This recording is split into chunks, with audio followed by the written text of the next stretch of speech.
Hi, I'm Coach Ricardo Miller, and this is Effective Living. Thank you so much for joining us. I have the belief that every one of us are responsible for the decisions we make on a daily basis. It's actually what creates our lives. If you don't like where you are, you can change that. And I believe that the decisions you make on a daily basis has the ability to be looked at and then decide, I'm going to make some adjustments.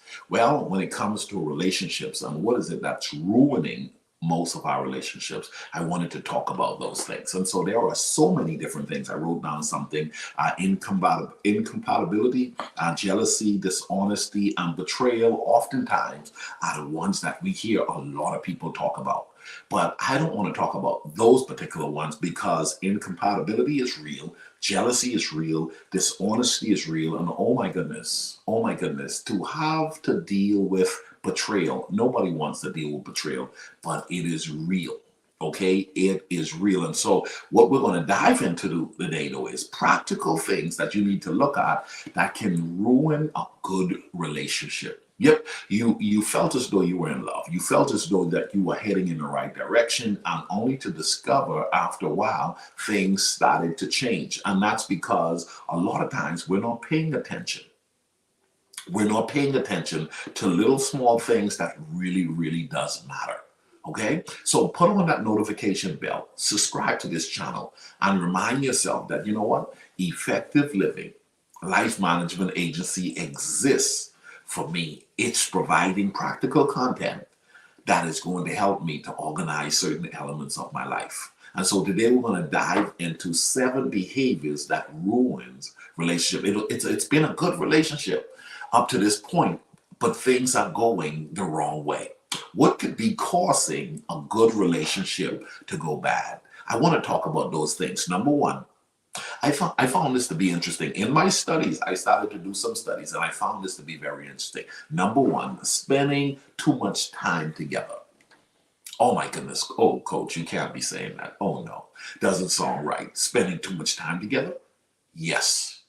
Spending too much time together. Why? Because see, at some point, spending too much time together, you could find yourself losing yourself in the midst of having connected with someone that's amazing, and then now regretting having not continue to be who you were. It can start to cause resentment. You can start to find yourself feeling bitter. You can start finding yourself having this level of feeling, well, I don't know who I am anymore.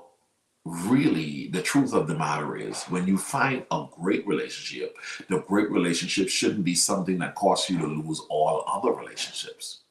Okay, that great relationship should not cause you to lose all other relationships. As a matter of fact, you want to keep as much as possible a normalcy to how you continue to live your life, because that person needs to do what they do, you need to do what you do, and both of you need to decide to live an incredible life together, but giving each other enough space so that you can still equally flourish as individuals, but also walking life through together as partners. That's number one. Number two, a lack of openness to experiences. You're talking about what will kill a relationship. Now you're with her. Now you're with him. But you're finding yourself declining and declaring, that's not you. I don't want to do jet ski. I don't want to eat those type of food. I don't like that type of environment. I don't want to go over there. I'm not a people's person. And so now you're not interested in a lot of experiences because you have the relationship and you feel like it's okay that you have the relationship, but you're going to ruin your relationship, because if the other person wants more experiences and those experiences you're declining, you're going to find that there's going to be a divide. There's going to be some separation. There's going to be some decay. There's going to be some problems that will find itself moving into your relationship. Somebody, I don't like comedy clubs, but the other person loves comedy clubs. I don't like action movies. Somebody wants to go hot air balloon. The other person wants to go zip lining. Another person wants to go food tasting. They want to try different food. Somebody wants to go sightseeing. Someone else, I don't like sightseeing. So a lack of openness to experiences can ruin a great relationship. Number three, a lack of open communication. This is a big one. This is a big one. And oftentimes men struggle with this, I believe, the most. I think women are more inclined to want to talk about everything. But unfortunately, our brothers, I know I'm a guy, and I'm telling you, the brothers struggle oftentimes with this. And that is that lack of open communication. Let's talk about it. I don't want to talk about it. Well, I want to talk about it, but I don't want to talk about it. And you're not going to force me to talk about it. All right? But you need to talk about it. You need to be able to talk about anything and everything. You're going to do life together. And why would it be that she needs to talk to a girlfriend more than she needs to talk to you when the issue is really more connected to you and it has nothing to do with the girlfriend? You know, some people have to talk to others who can do nothing about solving the issue when the person that they need to talk to aren't the one open for talking, be it male or female. Why don't you want to be open for conversations? Why aren't you open to communicate? Why aren't you open to put it on the table? Okay? Why aren't you open to put it on the table? You got to build yourself in a way that, listen, if you're in a relationship, we can talk about it. Go ahead and put that in the comment. If you believe that you're in a relationship, we ought to be able to talk about it. There are too many people who are losing out on a good relationship because they've established these boundaries. I'm never talking about this. I'm never talking about that. I'm never talking about this. I'm never talking about that. And then what happens is, guys, you got these elephant in the room scenarios. You got these skeleton in the closet situations. You got this, I'm walking on eggshells with you because there are areas that cannot be touched in regards to a conversation. And for whatever reason, why can't we talk about it? Let's go there. It has the ability, it has the potential to ruin a great relationship. Something that could be long lasting could find itself short lived because someone has established, I don't want to talk about it. Okay, the next one is, guys, lying to keep the peace. Lying, number 4, lying to keep the peace. This is a serious one. Lying to keep the peace. There are so many people. You know what? I just need to go to bed. I just want a quiet evening. I just need the weekend to just get past. I don't want to argue. I don't want to be. I need peace. So I'm going to avoid. I'm going to leave it alone. I'm not going to touch it. Choosing to avoid what needs to be talked about has the potential to ruin your relationship because after a while it's going to build up. You can't keep ignoring what needs to be addressed because you declare that you want peace. Like me, I'm a guy, I love peace, man. My grandmother used to say, may the peace of God that passes all understanding rest and abide with you now and forevermore. And let me tell you something, I grab a hold of that. I love peace. I don't like sleeping, living, and being in misery when it comes to relationship and the people that surround me. But here's the deal. I think every guy loves peace. Now, every guy doesn't do the work to make sure peace presides where they are. Some guys is the cause of frustration, but yet they want peace.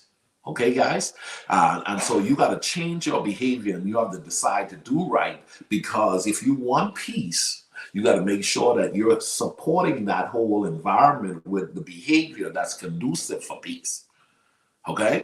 You know, the Bible talks about it talks about in Proverbs where, a contentious woman.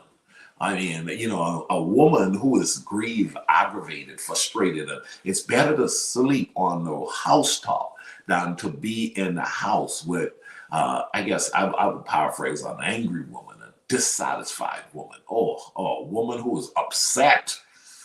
Okay, I like peace, but you can't avoid addressing what needs to address because you're in pursuit of peace. So this one connects even closer to it, running away from a fight.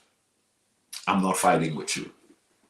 Well, if you don't fight with her in a decent way, to get past this issue, you're more than likely going to lose her.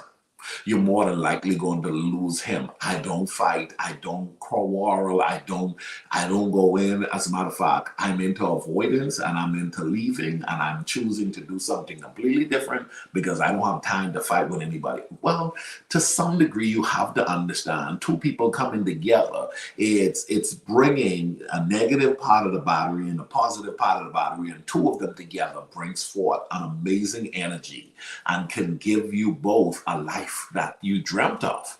But it's going to take some work to learn how to become one. You don't automatically become one. It doesn't just happen. Not because you marry a person means you become one. Not because you commit to make that person your significant other means you automatically, there's friction, there's differences. You know, her mother may deal with you differently. His father may deal with you differently. How he works, how he eats, how he cleans up, how she does this, so fight. The term fight, trying to avoid a fight, trying to avoid confrontation with your significant other can cause you to ruin a great relationship. Let's talk this through. Let's dive into this. Yes, we may get a little tempered. We may get a little aggravated in our talk time. But what we will not do is we will not insult each other. What we will not do, we will not abuse each other. We will not intentionally hurt each other. And what we will commit to is not avoiding what needs to be addressed. How many of y'all with me today? How many of y'all believe that that is critically important when it comes to building healthy relationships? These are 7 signs, 7 behaviors, 7 reasons that healthy relationships can be found ruined. You can just mess up a good thing because I don't want to fight with her. I don't want to fight with him. You're not really considered, it's not really fighting, it's addressing. You're not fighting with her, you're addressing her. You're not fighting with him, you're addressing him. Well, he doesn't do well with this. Then maybe you have to then decide to go get help. You may have to decide, we're going to go get help. Let me continue. Okay, next one is nagging and criticism. Nagging and criticism. This right here has the ability to ruin a good relationship. Nagging. A lot of times you've been hearing women nag, but men, let's go ahead and put it that men criticize. Men, criticism has the potential to out the fire of passion in the heart of anyone. But nagging has the ability to give you a headache that frustrates you and cause you not to want to sleep at night. And so when you find yourself at a dissatisfying place where somewhere along the line, life's not working out for you to the degree that you are now criticizing everything this person is doing that you're committed to living life with, you're going to lose this person. You're going to hinder your ability to from flourishing. Okay? Nobody wants to be with anyone that's constantly criticizing them. Nobody wants to be with someone that they consider it to be nagging. Somebody said, well, then all he needs to do is do what I say. All she needs to do is do what I say. Well, is it that simple? Is it that simple? I don't think so. So what I want to encourage you to do today is I want to encourage you to make a commitment to look at these behaviors and say, you know what, I'm going to do what I need to do to address what I need to address on my way to becoming the best person for my life's partner. The last thing I want to talk about is no longer being affectionate. No longer, this can ruin a great relationship. Well, we don't do that anymore. We don't hold hands no more. We don't hug anymore. I mean, we don't even date each other anymore. I mean, we don't hold each other, look each other in the eye anymore. Oh my goodness, lack of affection. Well, I've been married to him for a long time. I've been married to her for a long time. Well, we used to do that when we first got together. Why should we continue to do that? Somebody said, we don't do that anymore, but that doesn't mean that the person still don't want it. Not because you don't do it means the person don't want it. Okay? So what you got to do is you got to find out what is your partner's love language. What is it that they need from you to make sure that the relationships continues to stay rich and ripe and full and amazing? Because both parties have work to do to keep our relationship amazing. And our relationship is not going to stay amazing because you've decided to come together. You're going to have to be intentional.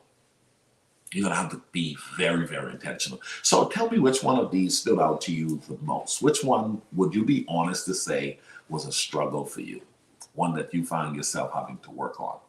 These were 7 practical behaviors that commonly destroys good relationship. You may want to look into them.